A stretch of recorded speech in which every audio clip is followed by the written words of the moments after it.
Good morning everyone. देखिए बाबू, आज हम लोग फिर नई चीज शुरुआत कर रहे हैं कि इसमें शॉर्ट ट्रिक, ओनली सिर्फ शॉर्ट ट्रिक पे ही हम लोग डिस्कशन करेंगे। ये क्वेश्चन आपके सामने लिखा हुआ है, 3 अंकों वाली कितनी संख्याएं हैं जो 7 से विभाज्य होंगी। ये एक्चुअल में जो क्वेश्चन है ये एपी वाला है। एपी वाला क्वेश्चन आप जानते हैं किस टाइप से बनाया जाता है, तो बहुत लंबा बन जाता है उसका प्रोसेस, मगर क्योंकि हमको शॉर्ट ट्रिक यूज करना है, शॉर्ट ट्रिक में सबसे आसान तरीका हमको ये पहले सोचना है 3 अंकों वाली की संख्या कितनी संख्या है जो क्या है 7 से विभाज्य है। तो 3 अंक की संख्या जो 7 से डिविजिबल होगी वो कहां से शुरुआत होगी, तो याद रखिए कि अगर हम लोग 14 के पहाड़ा में अगर हम लोग देखते हैं 14 7 जा तो 98 आता है, वो 3 अंक में नहीं आया, मगर 15 7 जा 105 आता है, मतलब 15 7 105। सबसे पहले कहां शुरू होगा 15 7 105, तो पहली संख्या कौन मेरी मिल गई 105। फिर 16 7 112 है ना, 17 7 119। तो ये देखिए डॉट डॉट डॉट डॉट कहां तक जाएगा, मैक्सिमम 3 नंबर का नंबर। 3 संख्या कहां से होती है, तो याद रखिए 3 अंक वाली जो संख्या शुरू होती है वो 100 से शुरू होती है, 999 तक जाती है। 100 से शुरू होती है और 999 तक जाती है, यानी यहां से लेकर यहां के बीच में ही संख्या हमको ढूंढनी पड़ेगी।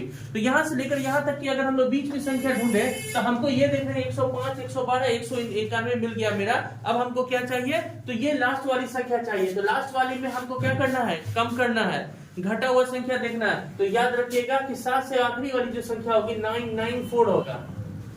क्या होगा 9 की मेरा ये संख्या कट रहा है कि नहीं कट रहा है, कट रहा है यहां तक, यानी ये भी 7 से कटेगा और ये भी 7 से कटेगा। ये भी 3 अंक वाली संख्या, ये भी 3 अंक वाली संख्या। आपको कुछ नहीं करना है, ये मैक्सिमम नंबर को पहले लिख दीजिए, यानी आखिरी वाले नंबर में से पहला वाला नंबर को घटा दीजिए, और जितना है 7 है 7 से डिवाइड कर दीजिए, +1 कर दीजिए, आपका आंसर आ जाएगा। क्या करना है, जब ऐसी संख्या जब क्वेश्चन आपको पूछे तो पीछे वाली संख्या में से आगे वाली संख्या को क्या कर देंगे, घटा देंगे। हमेशा याद रखना, पीछे वाली संख्या में से आगे वाली संख्या को घटा देंगे, और जितना से क्या रहा है 7 से डिविजिबल हो रहा है तो 7 से डिवाइड कर देंगे, +1 जोड़ देंगे। तो घटा के देखते हैं, 14 में से 5 गया, क्या बचेगा आपका 9 बचेगा, ये 9, और यहाँ क्या बचा 8 बचा।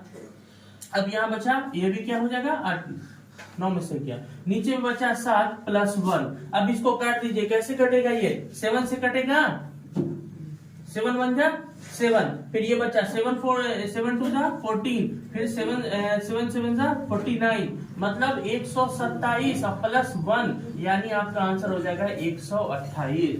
यानी कि अगर आपसे कोई पूछे कि कौन ऐसी संख्या, तो कहेंगे कि 128 ऐसी संख्या होंगी 3 अंक वाली जो 7 से क्या होगी, डिविजिबल होगी। कोई दिक्कत है बाबू? फिर एक और क्वेश्चन में अभी हम लोग देखते हैं। देखिए अभी एक और क्वेश्चन है उसी टाइप का है। ये जैसे अब पूछे हैं, इसमें आपको कंपैरेटिव लेवल क्वेश्चन है कि 100 और 1000 मतलब 100 और 1000 के बीच में 17 से विभाज्य होने वाली कितनी संख्याएं होंगी जो 17 से क्या हो जाएगा, डिवाइड हो जाएगा। अब सबसे पहले देखना है कि 100 के बाद और 1000 के बीच में हमको क्या देखना है, 100 और 1000 के बीच की बात करना है, ये 2 चीज में ही बात करना है। तो यहाँ पे हम लोग क्या है, 100 क्या हो गया, 100 और 1000 के बीच में 17 से विभाज्य होने वाली कितनी संख्याएं होंगी जो 17 से डिवाइड है। तो सबसे पहले हम लोग देख लेते हैं 1000 के बीच में कौन होगा, 17 से 102, 17 छक्के 102, फिर 17 7 119, और ये भी ऐसे चलता जाएगा, कहां तक जाएगा, तो लास्ट संख्या मेरी कितनी है, तो 9998 क्या हो जाएगा मेरा 6 तक चला जाएगा, 986 तक। ये 17 से डिवाइड हो सकता है, ठीक है। अब यहाँ पे देखेंगे आपके सबसे सामने, अभी मैंने बताया तरीका क्या था, पिछले वाले में से आगे वाले को क्या कर देंगे हम लोग, माइनस कर देंगे, और जितना नंबर से कहेगा कि कितने से आने वाली है 17 से डिवाइड, 17 से और +1 इसमें क्या कर देंगे हम लोग, ऐड कर देंगे। घटा दीजिए 4 8 और 8 बट्टा में 17 और +1 हो जाएगा आपका। अब इसमें हम लोग क्या करते हैं, सबसे पहले इससे डिवाइड कर दीजिए। तो याद रखिए 17 से अगर हम लोग दिखा दें 17 पंचे 85, और यहाँ से 17 पंचे 85 और 17 दूनी कितना हो जाएगा 34, यानी 52 +1 इक्वल टू आपका आ जाएगा 53, मतलब 53 ऐसी संख्या हो जाएगी जो 17 से डिविजिबल हो जाएगी। ठीक है, एक और क्वेश्चन देखते हैं। देखिए बाबू, फिर एक और क्वेश्चन यहाँ पे अभी हम बता रहे हैं कि यदि अगर ऐसे इस टाइप का भी क्वेश्चन पूछे, यदि a प्लस बी बराबर 5 और a इंटू बी बराबर 3, तो बताइए a cube plus B cube बराबर क्या होगा। आपको क्वेश्चन हो सकता है ऑप्शन 4 पूछ देगा, आपके सवाल में होगा।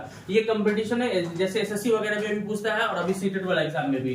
तो a बराबर कितना हो गया 70 हो गया, b बराबर 80, c बराबर 65, d बराबर 75। हमको इसी में से कोई 4 ऑप्शन में से एक चूज करना है। सबसे पहले हम क्या कर रहे हैं, चूंकि हमको दिया हुआ है क्या चीज, a प्लस बी बराबर हमको 5 दिया हुआ है और a इंटू बी बराबर क्या दिया हुआ है 3। हमको निकालना क्या है, a cube plus B cube. Simple है, कोई दिक्कत नहीं है।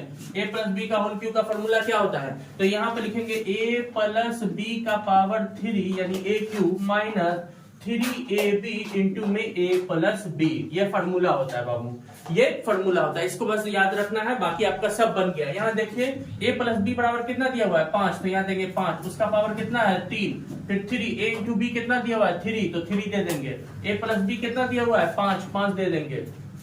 5 का पावर 3 मतलब 5 को 3 बार लिख दीजिए। 3 तिया 9, 9 पंचे 45, 3 गुना 3 गुना 3 5, 15 25 25 25 125, 3 तिया 9, 9 पंचे 45, घटा दीजिए। 5 में से 5 गया क्या हो गया 0, और 12 में से 4 गया 8, यानी आपका आंसर जो हो जाएगा वो कितना हो जाएगा 80 हो जाएगा आंसर। बस यही आपका शॉर्ट ट्रिक, इससे शॉर्ट कुछ नहीं। एक और क्वेश्चन देखते हैं बाबू।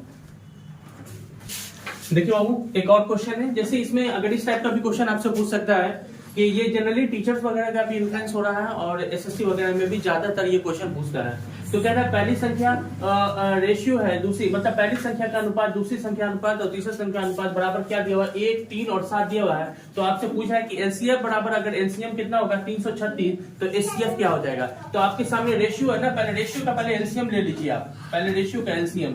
तो हम देख रहे हैं कि ऐसी संख्या है जो किसी से, ऐसी संख्या है जो क्या होगा तीनों से नहीं कटेगी। तो ये देख रहे हैं कि इसका डायरेक्टली हम लोग क्या करते हैं मल्टीप्लाई करते हैं, 1 इंटू 3 इंटू 21 7 बराबर आपका क्या हो जाएगा 21 आ गया, एलसीएम आ गया। अब आपको सबसे आसान तरीका है h इंटू कितना होगा 21 कर दीजिए, h मतलब एचसीएफ हमको करना है, तो इसको कंप्लीटली लिख लीजिए HCF इंटू बराबर 100, और यहाँ एलसीएम कितना है 336। कुछ नहीं करना है आपको, बस 336 में जो 21 आया उससे डिवाइड कर दीजिए, आपका HCF निकल जाएगा। इसमें डिवाइड कर लीजिए, आपका जितना आएगा वो क्या हो जाएगा एलसीएम आ जाएगा एक बार में। तो यहाँ देखिएगा ये 16 टाइम में कट जाएगा, इसलिए आपका एचसीएफ क्या हो जाएगा 16 आ जाएगा। ये आपका क्या होगा शॉर्ट ट्रिक, सबसे आसान तरीका। अब फिर रेशियो है x मानिए बनाने जाइए तो कम से कम आपका 5 मिनट सॉल्व हो जाएगा, लग जाएगा, उससे आसान है ये सबसे शॉर्ट ट्रिक। ये आपका कंप्लीटली आंसर हो गया, ये आपका सबसे बेहतर है। ठीक है बाबू, देखिए बाबू ये क्वेश्चन यहाँ तक कंप्लीट हो गया। अब आपसे हम यही कहेंगे कि देखिए हमारे चैनल से जितने सारे लोग जुड़े हुए हैं तो उनको तो इसका बेनिफिट हो ही रहा है, और नहीं बाकी लोगों को भी आप क्या कर सकते हैं, कम से कम सब्सक्राइब करिए जो देख रहे हैं हमारे व्यूअर है, या लाइक्स वगैरह भी बढ़ाना जरूरी है। तो इससे आपको ये फायदा हो जाएगा कि जो भी आने वाली वीडियोस होगी वो आप तक पहुंचेगा, और जो भी क्वेश्चन हम यहाँ पे बता रहे हैं वो सारे का सारा क्वेश्चन जो है वो कॉम्पिटिटिव लेवल का है। इसमें अगर आप जितना भी शॉर्ट ट्रिक मैंने बताया, आप जैसा भी क्वेश्चन इसको नंबर बदल करके आप बनाइए, आपका सारा का सारा बनेगा। तो आपको क्या है, चैनल को ज्यादा से ज्यादा आप सब्सक्राइब करिए, बेल आइकन को आप दबाते चलिए, लाइक्स वगैरह बढ़ाते चाहिए, ताकि आपको इससे बहुत ज्यादा आपको फायदा होगा, और जो लोग भी है उनको भी ज्यादा से ज्यादा क्या होगा इसका फायदा होगा। ठीक है बाबू, नेक्स्ट टाइम।